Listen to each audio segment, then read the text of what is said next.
Contre-indication, parce qu'il y en a quand même. On ne fera pas de Reiki sur des personnes qui viennent d'être accidentées avec fracture ouverte, des os déplacés, des choses comme ça.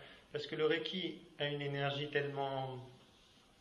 C'est une énergie régénératrice, elle va chercher à ressouder les choses. Si l'os n'est pas en place, et que ça commence à se ressouder, et que ça se ressoude plus vite, on va être obligé de recasser pour le remettre. C'est pas le but. Donc voilà, le Reiki, on ne le fera pas dans ces situations-là. Et comme je vous ai dit, le plus important, c'est qu'on ne le fera pas si la personne ne nous a pas dit verbalement oui. Ça, c'est la base de tout. C'est vraiment la chose sur laquelle j'insisterai toujours. C'est qu'on a besoin de l'accord de la personne. Et les oui, si tu veux. Alors oui, il y a le oui et il y a le ouais. Ouais, allez. Vas-y, fais-moi un soin, si ça te fait plaisir. Je vous invite, si quelqu'un vous dit ça, c'est pas la peine. Parce que je dis pas que la séance de Reiki ne fera rien. Je dis juste que vous avez 9 chances sur 10 pour que la personne vous donne un mauvais retour. Pour l'avoir expérimenté, pourtant, ça avait fait quelque chose. La séance avait été utile. Mais est-ce que vous avez besoin d'un mauvais retour? Si la personne n'est pas motivée, n'est pas impliquée dans son soin, qu'est-ce que vous pouvez attendre? Moi déjà, j'ai pas envie de prendre 50 € à quelqu'un qui me dit ouais peut-être. C'est une question d'éthique personnelle, je veux dire. Soit la personne elle a envie d'aller mieux, soit la personne elle n'a pas envie. Au moins consciemment, parce qu'après je vous parle pas de l'inconscient, mais le domaine qu'on peut trouver, qu'on peut vérifier, le conscient, si la personne consciemment n'est pas motivée par la séance de soins, c'est pas la peine qu'elle cherche autre chose.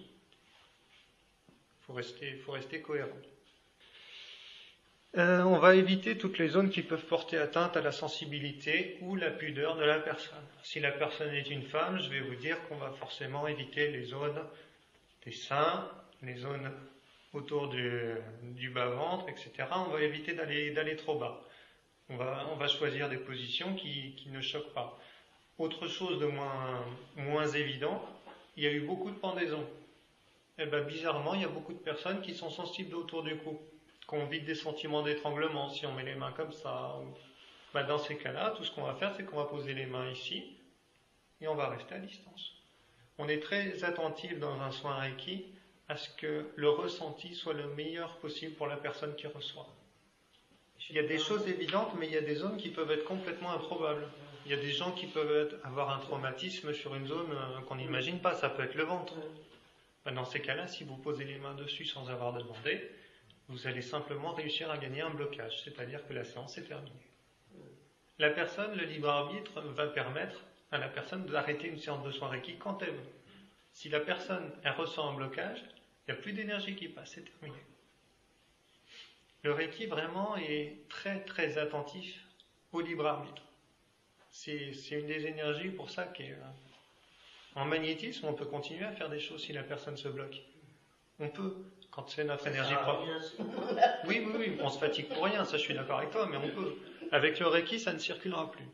Si jamais la personne bloque, ça s'arrêtera.